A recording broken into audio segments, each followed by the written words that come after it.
In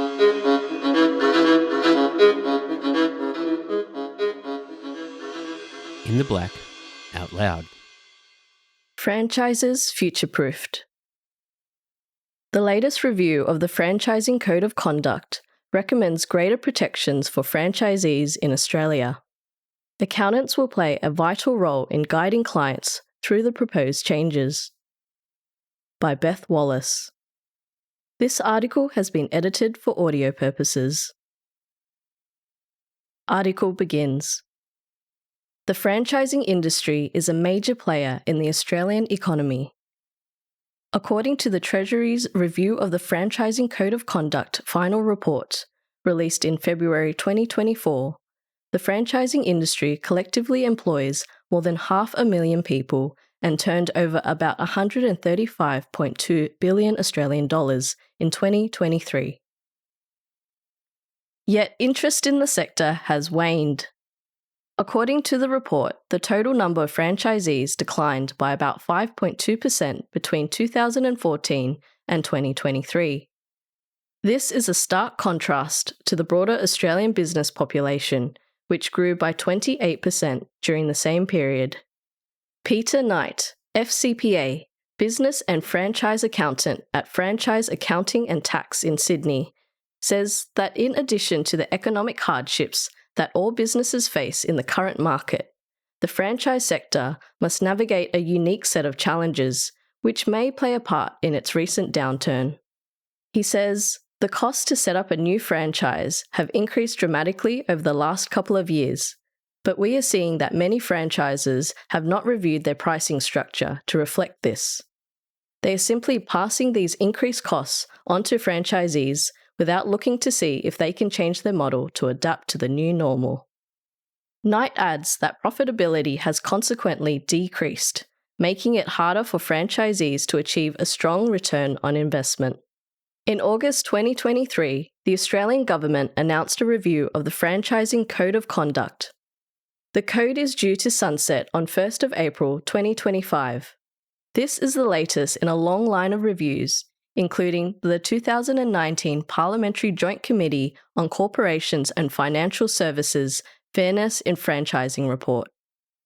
Tabling the review to Parliament on 8th of February 2024, Minister for Small Business, Julie Collins, MP, said the review was an opportunity for government to make sure the regulatory settings support the sustainability and growth of franchising into the future. Dr. Michael Shaper, who chaired the independent review, says among the report's 23 recommendations and 34 implementation suggestions, one in particular has the potential to revitalise growth. Shaper explains, there is a recommendation that a franchise agreement has to provide a reasonable opportunity for the franchisee to expect a return on investment, including provision for compensation in the event of early termination. This already exists for new vehicle dealerships, but not other industries. Shaper says that such protections would likely encourage would-be franchisees to invest with more confidence. In addition, the review recommends further consideration be given to the Australian Competition and Consumer Commission's proposal to introduce a licensing system that would provide a more robust compliance framework and reduce the harms that persist in franchising. Mirroring existing determinative schemes, such as the Telecommunications Industry Ombudsman and the Australian Financial Complaints Authority, a licence regime would allow a regulator to suspend, cancel, and impose conditions on a franchisor's ability to promote and sell franchises, and facilitate efficient and binding resolution of disputes. Shaper says that this could potentially move disputes away from the court system, which would enable minor issues to be resolved quickly and at minimal cost in comparison with the current model. Shaper adds, it might conceivably allow the regulating body to say certain franchisors are no longer allowed to trade. We strike off doctors and lawyers who are found to be incompetent or unable to practice, and, in some industries, you need a license to operate, but you don't with franchising. The review has found that one of the foundational and most controversial issues raised about franchising relates to goodwill. The problem stems largely from franchisees' lack of awareness around what they are and are not entitled to at the end of their contract. While some believe they may have a right to payment for the value they have added to a franchise system, more than 80% of franchise agreements explicitly exclude franchisee goodwill. Misunderstanding of the legal versus accounting concept of goodwill adds to the confusion, says Derek Sutherland, consulting principal at Keypoint Law. Sutherland highlights the example of 38 Mercedes-Benz dealers who, in 2021, filed a claim in the Federal Court of Australia against the car manufacturer for an alleged loss of 650 million Australian dollars in goodwill after they received notice of non-renewal of their dealer agreements. Though they were ultimately unsuccessful in their claim at trial, they have recently appealed that decision. Sutherland says, Justice Beach made it clear in the primary case that the claimants confused the accounting definition of goodwill with the legal definition of goodwill, and they are not the same. In this scenario, goodwill is an asset of the business because it is a valuable right or privilege to use the other assets of the business to produce income. Sutherland says, when the right to conduct a franchised business ends by termination or expiration of the franchise agreement, then the goodwill also comes to an end. Shaper adds that enhancements to education and advice delivered by government would be beneficial in this and many other aspects of franchising that tend to give rise to disputes and financial harm.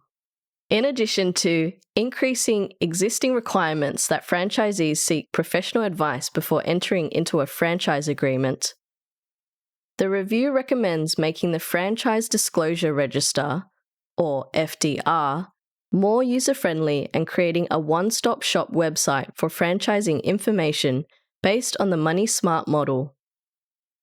For Shaper, a key advantage of the independent review is that it has, for the first time, provided an accurate overview of the size and scale of the franchising sector in Australia.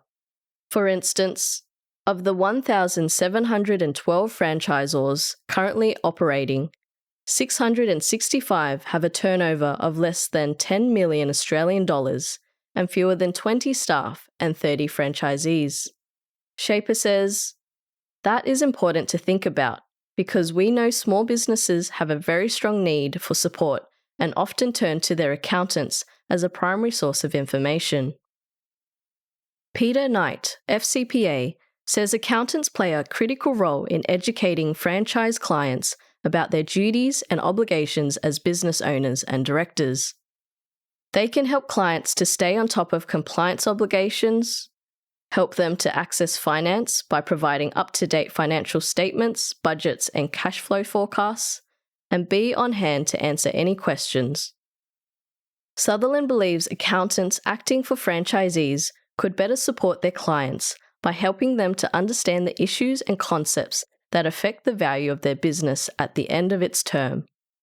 Sutherland says, there are specific items in a disclosure document that deal with goodwill and whether a franchisee is entitled to goodwill at end of term.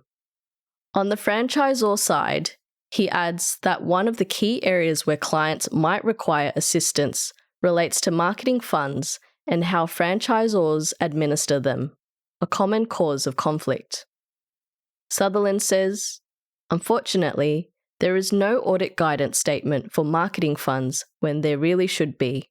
The franchising code imposes obligations on franchisors that are not just an accounting exercise.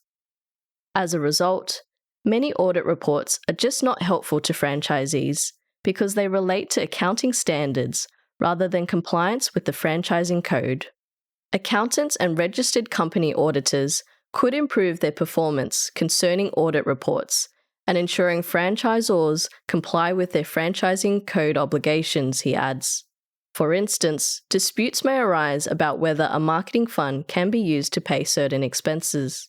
Sutherland says, Franchisors often forget that the franchising code expressly prohibits marketing fund money being used other than for specified things, and that the provisions in the franchising code apply, despite the terms of the franchise agreement.